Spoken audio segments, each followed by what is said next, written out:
RMG. I'll be your host and guide at this beautiful Wednesday's edition of the PNB Sport today, the 20th day of the month of March 2024. Alright, I will know what is trending in the world of sport. We start up with the African Games where there were a lot happening over the week, and also two gold medals were scheduled or were booked into the log table of the Nigerian contingents in the All-African Games, both in the athletics, also in the shot put. So preparation ahead of the weekend's friendlies in all foreign nations, most importantly out of Nigeria and Ghana, as players are already up to enjoy. And also over Europe, yes, Nigeria and Russia, beg your pardon, I will not be participating in ceremony of 2024 Paris. So, United youngster Kobe Mino has been called up by England ahead of the weekend's friendly. These and more right here on your number ones now. Let's go for a quick break, and when we come back, the program starts in full gear. Don't touch it now.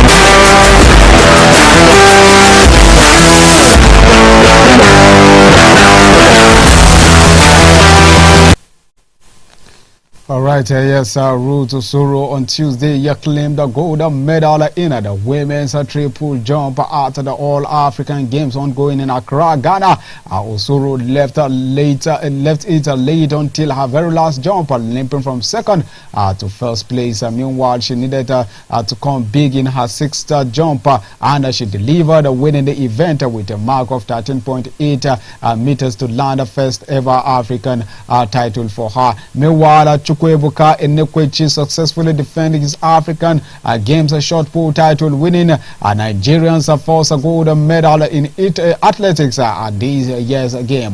This is Ekwechi's second consecutive title at the All-African Games.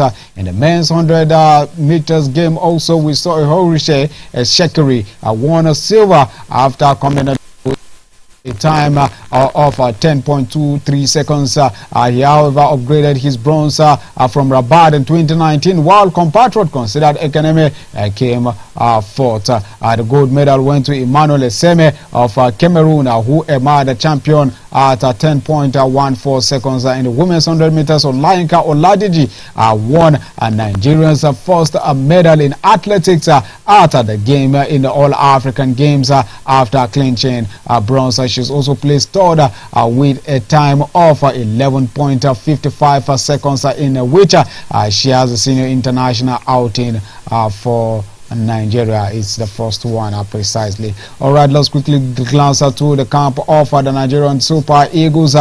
This time around, we'll start with the new coach, or the interim coach, which is Finidi George, as he has led 16 Super Eagles in their first training section ahead of their friendly matches against Ghana and Mali. While Wilfred Ndidi, Kelechi Iheanacho, Francis Uzoho, Chidozie Owazem, Frank Oyeka, and Bright Osai Samuel missed the first training and are still expected to hit camp later today.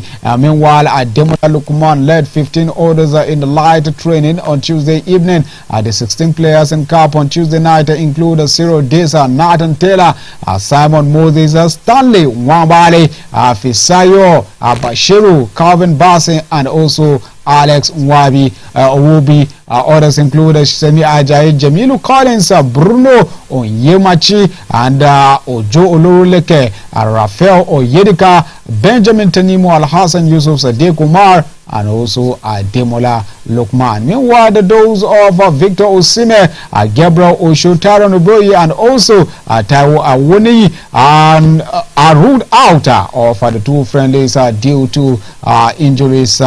Meanwhile, Nigeria will take on Ghana on Friday in Morocco, and the African second best team will also take on Mali at the same Grand Stade de Morocco in Tuesday's 26th of March game. Osimhen, who is 25 years old, has struggled with fitness in the past weeks and will not make the 22nd and 26th March friendly matches in Marrakech in Morocco. Meanwhile, Awoniyi, who is just recovering from a long layoff, has also been sidelined. Meanwhile, Taro Oboye got injured in a police match against Bologna, and he is missing out on the Nigerian team at the 2023 African Cup of Nations, which held up in Cote d'Ivoire. And Luton's Gabriel Osho, who just got his first call up with the three-time African champions, would not also be making it up due to a thigh injury. Despite the injury worries, Nigerian camp in Marrakech is already brimming with 16 players who observed the first training section on Tuesday, just like I told you. And we'll also look at the game in Ghana camp precisely now. Ghana Black Stars captain Andre Ayew and also 12 other players have reported to camp in Marrakech, same location with Nigerian Super Eagles in preparation for the upcoming international friendly against Nigeria. And source coming in says the Black Stars are slated to take on Friday Nigeria 22nd of March, followed by Uganda in the Tuesday's encounter. Meanwhile, the team officially began their camp on Monday, March 18, commencing with a workout session on Tuesday morning. Among those present, goalkeeper Joseph Walcott and Lores Atizigi, along with a few other players such as Andre Ayew, Tariq Lamptey, and also Antonio Sameo. Additional players joining the squad include a late call-up Kasim Nuhu, Abdul Samir Salis, Abdul Fatawu, Isaku, Patrick Akpozo, Nuama, Jordan Ayew, and Odoye. The Black Stars are expected to hold their first training section later today and in the evening as they prepare for participating in Marrakech. Now, these friendlies encounters will provide valuable opportunities for Coach Otto Addo to assess his squad, future competition matches, and also tournaments ahead of him. All right, let's leave that shows. Let's quickly glance through what is happening in the All-African Games. That is the Post-African Game in Cote d'Ivoire. Despite winning the 2023 African Cup of Nations on home soil, all is set and not well. All is still yet not well with the Elephants of Cote d'Ivoire, as a salary issue with the team coach Emerson Faye is causing uproar. Now that they started the tournament on the strong note, but recovered in time to be crowned the champions after beating Nigeria in the finals. Now Faye was appointed as an interim coach after Luis Garcet was sacked, but Faye enough to lead the team to the finals. Former France junior international was later pronounced as the permanent head coach after the tournament, but to date Faye has been paid as an assistant coach and nothing has been done to upgrade him to the salary of a head coach. Faye says, and I quote, Faye is currently under contract as an assistant coach with Lafif since his arrival in Ivory Coast. This contract continues until signing of the new contract as a coach selector. Now, there is therefore neither void nor abnormality in the current situation, and Ivorian top official was telling us from Ivory Coast there. Well, we just hope that more of these issues will be resolved as soon as possible, as Africans continue to have this issue with March bonuses, salaries, unpaid salaries, and the rest of them. Well, let's dive a bit into Europe, and we'll be looking at the 2030 World Cup. As ahead of the 2030 World Cup, FIFA has announced that the ambassadors are for the Mundial, 2 European countries and 1 African, namely Spain, Portugal and Morocco, have been given the nod to stage the competition. The football body on Tuesday announced Cristiano Alvaro dos Santos, Ronaldo, Andres Iniesta and also Nuruddin Naibat as the 3 ambassadors for the event.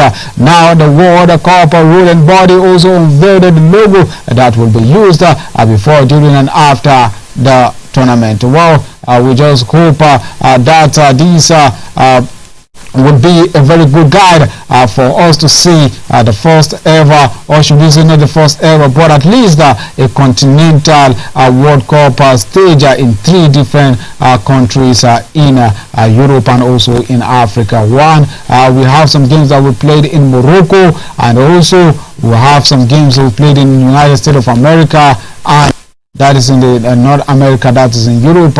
And also let's not forget that this particular game is set to be a 48-team competition. So let's see how it pans out. Now let's quickly go straight to drinking some bit of water, and when we come back we'll continue from where we stop. Let's go to the break, and don't forget to reach out on us on YouTube as we are streaming live and direct on our social media platforms. We'll be right back.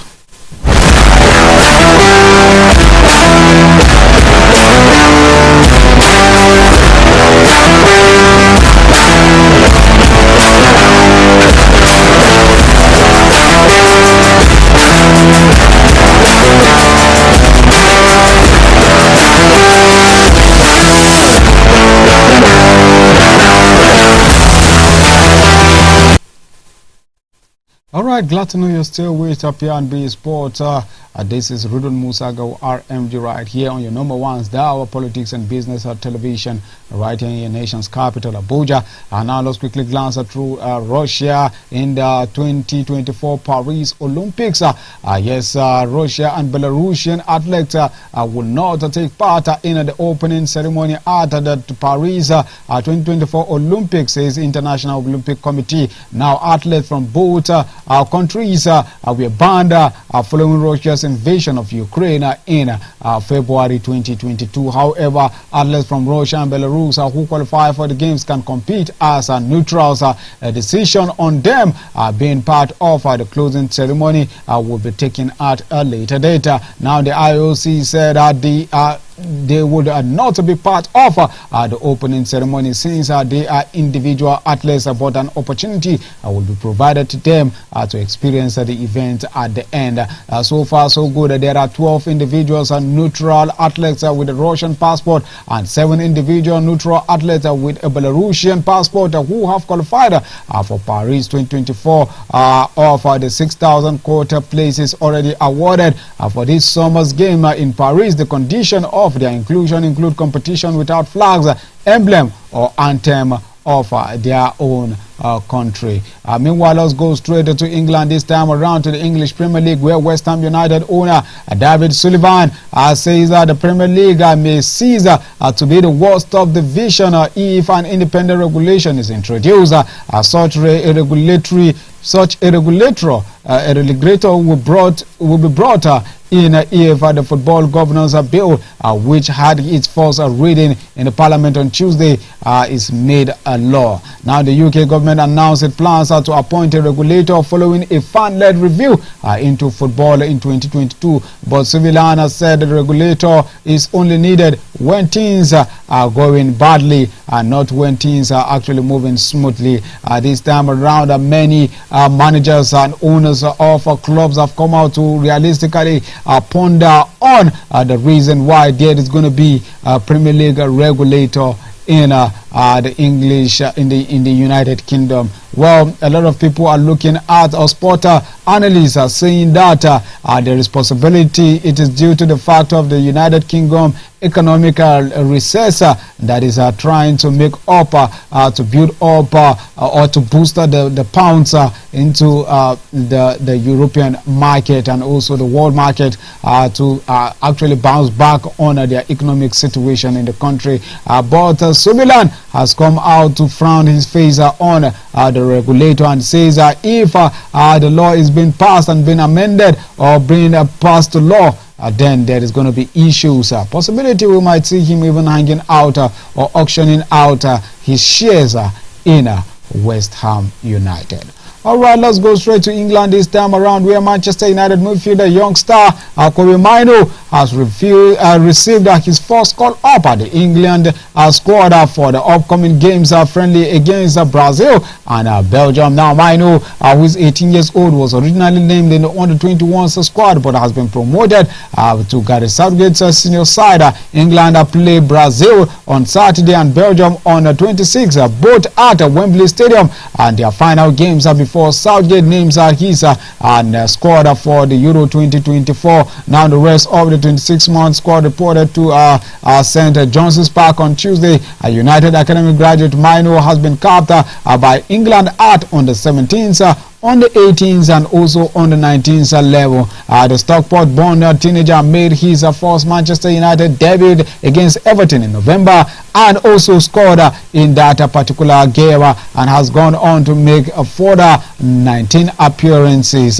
He has scored his first goal in the club in an FA Cup fourth-round win at Newport at the end of January before netting a late winner against Wolves in the English Premier League 4 days later. Congratulations to the young lad and also thumbs up to him. Now let's go into transfer scenes and transfer rumors as Manchester United co-owner Sir Ratcliffe he's saying that he makes England manager Gareth Southgate his top choice to replace Erik ten Hag in the summer, and he would like a decision from the 53-year-old sooner or rather than later. Meanwhile, Manchester City might let England winger Jack Grealish leave the club this summer as they look to raise funds to enhance their squad.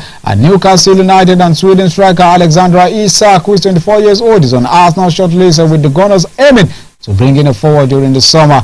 And Arsenal are also interested in Sporting Lisbon Sweden striker Victor Gyökeres, who is 25 years old, and Tottenham Hotspur, Chelsea and West Ham United have all been expressing interest in signing English striker Ivan Toney, who is 28 years old and continues to catch the eyes with Brentford. Meanwhile, Germany striker Timo Werner wants Tottenham to activate an option to sign him permanently this summer for a total sum of 17 million euros from parent club RB Leipzig. And this news is coming in from Petersburg. Now, Denmark midfielder Christian Eriksen has told Manchester United manager Erik ten Hag that he is unhappy with his lack of game time in Old Trafford. Former Chelsea recruitment chief talking about Scott McLaren is a target for Newcastle to replace sporting director Dan Ashworth, who is heading Manchester United.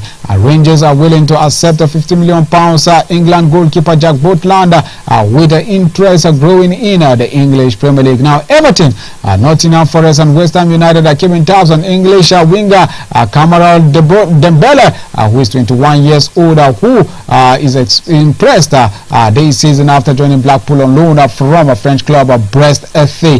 And an appeal by Nottingham Forest against their 4-point deduction for breaching financial rules could risk the punishment of being increased.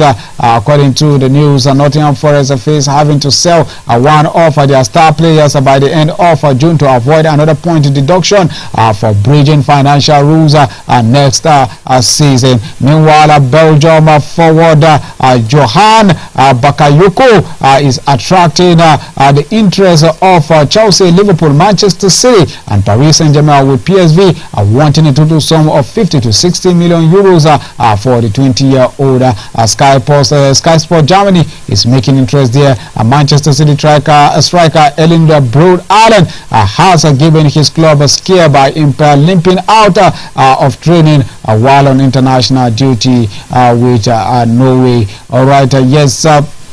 Games are coming up during the weekend. We'll be looking at those games, especially the Nigeria versus Ghana game, the international friendlies that will be coming your way on Friday. Nigeria will be slugging it out with Ghana while taking on Uganda. And next up, Ghana will be facing up the arch rivals. Also, Nigerian camp is sure to be bringing up with 16 players already in camp. A possibility Osai will be part of the team later today. Meanwhile, what do you think of Finidis Joe's inclusion as the interim coaches for now in the logo of the Nigerian team? Rumors that came out as of yesterday emerges that the Nigerian former Super Eagles playmaker could emerge as a favorite to be the winner or to be the head coach of the Nigerian Super Eagles, but there are scares or rumors coming in that his also former teammate talking about Emmanuel Aminike could also emerge as the head coach while he comes in as an assistant coach. Now let's look at what VAR is saying on the issue of Manchester City Doku against Liverpool, where he had a stamp. Now so many referees could understand the fact that that was a stamping, but according to referee chief, he says that the decision was a penalty coming in from Liverpool. Now this is the size of the package this beautiful morning. Don't forget to join me tomorrow Thursday for another exciting moment of PNB Sport. My name has been Ruben Musago RMG, and I'm saying you have a pleasant morning. Bye for now.